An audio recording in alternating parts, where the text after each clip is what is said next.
Bien-aimés frères et sœurs, vous connaîtrez la vérité et la vérité vous affranchira. Ça, c'est pas moi qui le dis, c'est la Bible qui le dit. Mais moi, je vous dis bien, vous connaîtrez la vérité historique, notamment celle de vos ancêtres kémites, et vous aurez une vision globale de ce que c'est que la vraie souveraineté politique. J'ajoute, vous reviendrez à la spiritualité africaine ancestrale et vous comprendrez les enjeux de l'indépendance économique. Et pour terminer, vous accepterez votre identité culturelle kémite et vous obtiendrez deux choses. La première, c'est la paix. La seconde, c'est le développement, à une condition. L'unité de toute l'Afrique noire, l'unité de tous les Noirs du monde entier. Otep à tous, bienvenue sur la chaîne des panafricanistes par essence, par conviction et par excellence. Celle des citoyens kémites par nécessité et obligation de combat. Nous sommes une chaîne qui n'est guidée que par nos ancêtres et rien que par les ancêtres qui appartiennent à l'égrégore du monde noir. Par conséquent, nous ne croyons en aucun Dieu venu de l'étranger. Toutefois, cette vidéo n'est aucunement destinée à inciter à la haine ou à la violence, car nous menons un combat qui est d'abord et avant tout spirituel, intellectuel et démocratique. Ensuite, il est politique, géopolitique et géostratégique, contre l'impérialisme, le colonialisme, le néocolonialisme et l'endocolonat, qui sont tous qualifiés de crimes contre l'humanité. Nous menons ce combat sur la base du principe fondamental que nous avons hérité de nos ancêtres kémites, qui est celui de la Mahat, c'est-à-dire solidarité, vérité et justice. Vous êtes donc en droit de connaître la vérité et nous avons l'obligation de vous dire la vérité, rien que la vérité, afin que justice soit rendue au continent africain. Et ça, c'est notre modeste contribution dans cette noble lutte en faveur de la souveraineté, la dignité, la solidarité et l'unité africaine. C'est exactement ça que nous appelons le panafricanisme. Bien-aimés frères et sœurs, qui est cet homme en civil qui a tiré sur les jeunes Sénégalais qui marchaient? Des Sénégalais sans armes. Qui a tiré sur la foule, sur les manifestations? Qui est cette personne? Un civil qui serait venu dans une voiture de police et qui serait reparti dans une voiture de police avec des policiers en uniforme. Hein? Entre parenthèses, mais je dis bien, avec des policiers en uniforme. Comment expliquer un tel événement? Est-ce que c'est la police sénégalaise qui va chercher un civil, qui vient avec le civil et qui le lâche dans la foule pour que ce civil-là puisse tuer des jeunes manifestants, et il revient, il rentre dans la même voiture et il s'en va avec les policiers? Pourquoi les policiers eux-mêmes ne sont pas venus et puis tirer sur la foule? Pourquoi ils n'ont pas tiré sur la foule eux-mêmes? Ils préfèrent prendre un amateur qui va commettre des erreurs parfois et qui va les trahir d'ailleurs. Comment expliquer un tel événement? Beaucoup de gens ont dit que c'est la police sénégalaise. Ce sont des policiers qui sont venus, qui ont donné des armes, ou ce sont des policiers qui ont tiré. C'est trop facile. C'est trop facile d'accuser la police sénégalaise. Je dis bien, c'est trop facile. Il y a même des experts, écoutez bien, il y a même des experts sénégalais. Je ne sais pas s'ils ont été payés par les Occidentaux, parce que les Occidentaux, ils ne rigolent pas. Hein. Ils ne font pas le travail à moitié. Qui vont vous dire que ce sont des policiers. Ils affirment que c'est la police. Mais moi, je ne peux pas concevoir que la police sénégalaise, nous savons que on n'a pas des polices qui sont toujours très professionnelles, mais ça m'étonnerait que la police sénégalaise puisse venir tirer sur des manifestants comme ça, qui sont désarmés et tout, et puis partir. Non, ça m'étonnerait. L'enquête va nous le dire. Mais ce que je constate, c'est que ce n'est pas la première fois. Il y a des précédents. Oui, ce n'est pas la première fois que les choses se passent comme ça. En tout cas, en Afrique. Parce que les Occidentaux, je vous l'ai toujours dit, que cette crise-là, c'est la crise des Occidentaux parce qu'ils en ont marre de Macky Sall. Macky Sall est en train de leur donner des coups bas, jeter des pots de banane sur leur voie. Macky Sall a refusé de recevoir une base militaire américaine. Et tout ça, ça ne plaît pas et donc ils veulent taper dessus. Et il faut utiliser les moyens qu'ils peuvent. Ils l'ont fait au Tchad. Ce sont eux qui ont tué Idriss Déby et ils accusent, ils disent que non, c'est les rebelles. Les rebelles, aujourd'hui les rebelles vous disent non, non, non, nous on n'est pas dans cette affaire-là.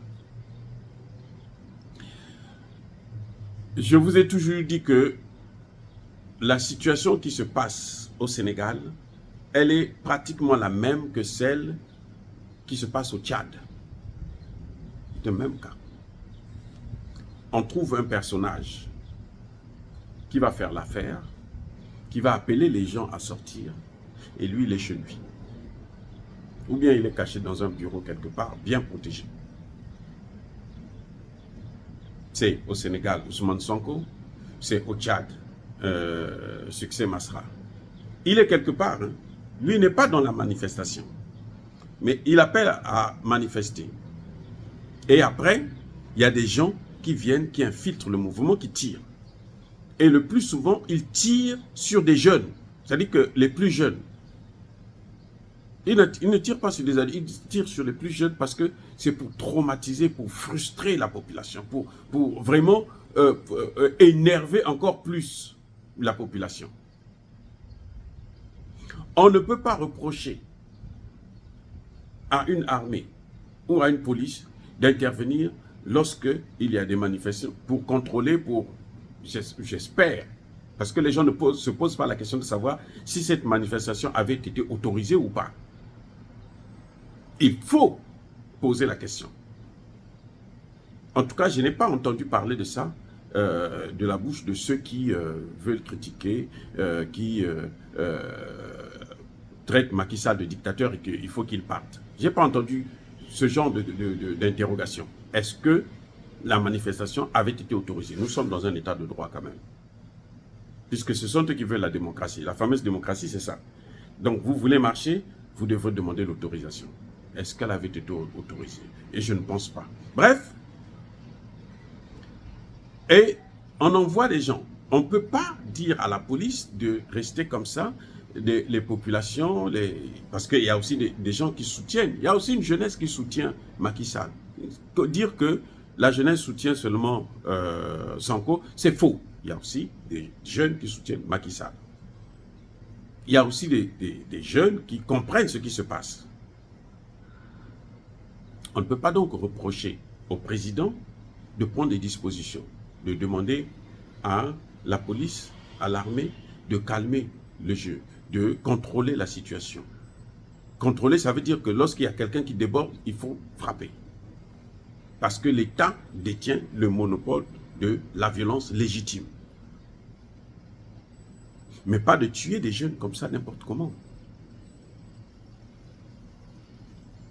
Donc, quand je regarde ce qui s'est passé au Tchad, où aujourd'hui on comprend mieux que, en fait, il y avait le mouvement était infiltré par les mêmes qui contrôlent nos pays. Il y a une base militaire. Dans les deux pays-là, il y a une base militaire, ou des bases militaires françaises. Comme ce sont eux qui équipent nos armées, et ce sont eux qui contrôlent nos pays, nos polices et nos gouvernements d'ailleurs, lorsqu'ils ne veulent pas de vous, ben eux-mêmes, ils vont faire le travail. Le problème que je reproche à nos gouvernements, c'est de ne jamais parler, de ne jamais regarder la responsabilité des Occidentaux dans ce qui se passe dans nos pays. Je vais vous prendre le cas du Congo-Brazzaville. le dépôt d'armes explose. On ne regarde que du côté congolais, mais on ne regarde pas les étrangers, les Français là, les Américains, les pays de l'OTAN. Ils ne veulent pas voir des pays, des armées équipées. Donc, dès qu'ils ont l'occasion, ils vont tout détruire. Ce sont eux qui étaient derrière la guerre de 97. Mais ces armes-là, il faut les détruire après, pour affaiblir le pouvoir en place.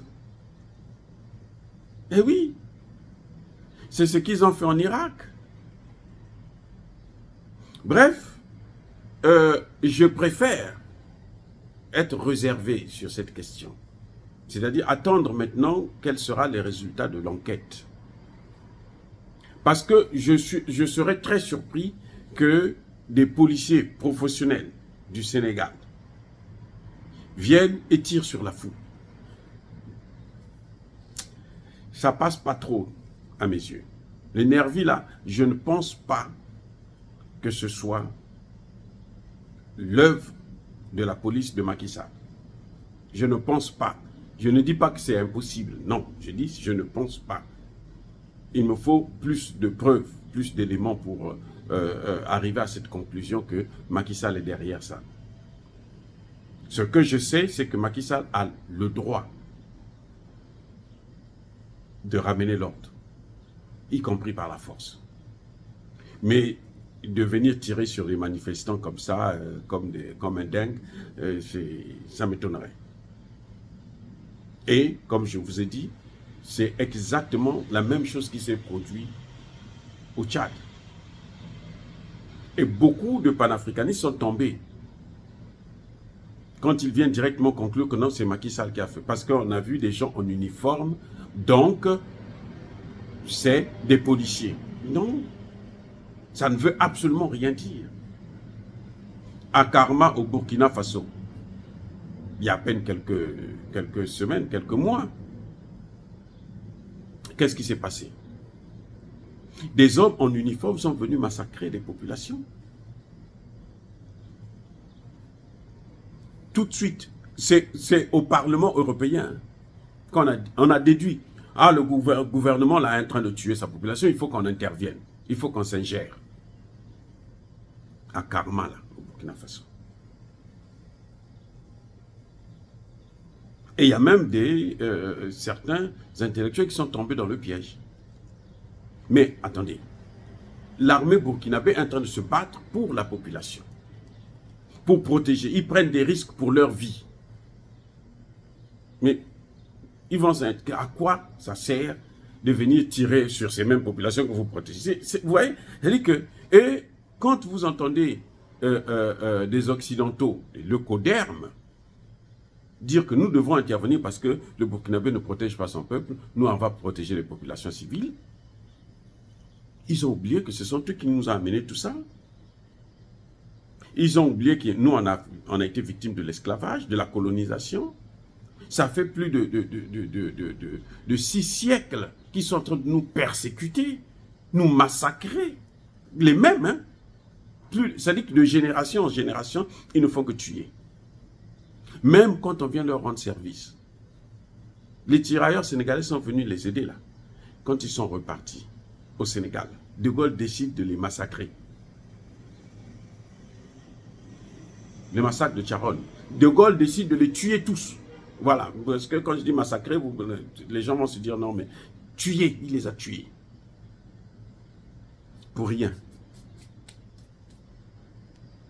Ce sont ceux-là qui veulent venir nous apprendre les droits de l'homme. Parce que l'esclavage, c'était les droits de l'homme.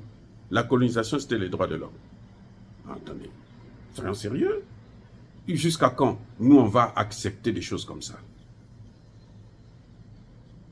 Donc, ce n'est pas parce que quelqu'un est en uniforme que forcément, c'est un policier. Ce n'est pas parce que quelqu'un a l'uniforme et l'arme que donc c'est un officiel. Oui, il peut y avoir des policiers corrompus, parce qu'il y en a toujours dans nos polices, nos armées. C'est clair, il n'y a rien à faire. Mais officiellement, la police en tant que telle ne peut pas faire ce genre de choses-là. Ça m'étonnerait en Afrique. connaissant les Africains, officiellement, ceux qui sont sérieux là, ils ne pourront pas faire ça. Donc vous voyez, à Karma, c'était comme ça. Si on dit que cela c'est la police, et on déduit tout de suite que c'est la police qui a commis le forfait, alors à Karma, il faut accepter aussi qu'on dise que c'est l'armée burkinabé qui a tué les gens. Eh oui. Au Mali aussi, il faut reconnaître que c'est l'armée qui est en train de violer les droits de l'homme en tuant des populations civiles. Il faut le reconnaître aussi. Puisque pour vous, l'habit fait le moine. Non, je crois que nous devrons apprendre à être un peu lucides. Même quand on n'apprécie pas l'autre, qu'on n'apprécie pas son adversaire, on n'apprécie pas le président en place. Moi, je croyais qu'aujourd'hui, les Sénégalais devraient être au moins contents que le président Macky Sall soutienne des positions panafricanistes. Même si ce n'est pas un panafricaniste en tant que tel, mais il soutient certaines positions. Et ça facilitera la tâche à celui qui va le remplacer. Eh oui. C'est comme ça que ça se passe. Bref, en tout cas, je préfère attendre, comme je l'ai dit tantôt, attendre les conclusions de l'enquête pour savoir. Mais je ne suis pas sûr que ce soit la police mandatée par une autorité quelconque du Sénégal qui a dû faire ça. Moi, je crois personnellement que c'est l'œuvre de ces Occidentaux qui veulent à tout prix la tête de Macky Sall. Dire cela, c'est inciter à la haine ou à la violence. Non, il y a pas colère. Il y a pas colère, il y a malheur. Encore une fois, bien-aimés frères et sœurs, soyez bénis, abondamment bénis par le Dieu des Kémites et par nos ancêtres angélisés. Mais que tous ceux qui persécutent le continent africain le pillent et le déstabilisent, qu'ils soient noirs, blancs, chinois, arabes, indiens, qui qu'ils soient punis, foudroyés, neutralisés, effacés, écrasés par ce Dieu des Kémites et par nos ancêtres angélisés. Vive l'Afrique éternelle, j'ai dit et j'assume.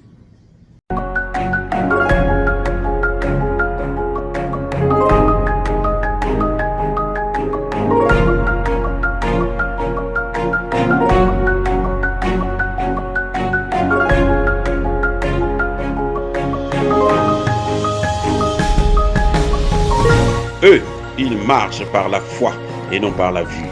Mais moi, je vous conseille vivement de marcher par la connaissance scientifique et historique, notamment celle de nos ancêtres kémites, par les 5 sens et par l'intelligence. À vous, à Pierre.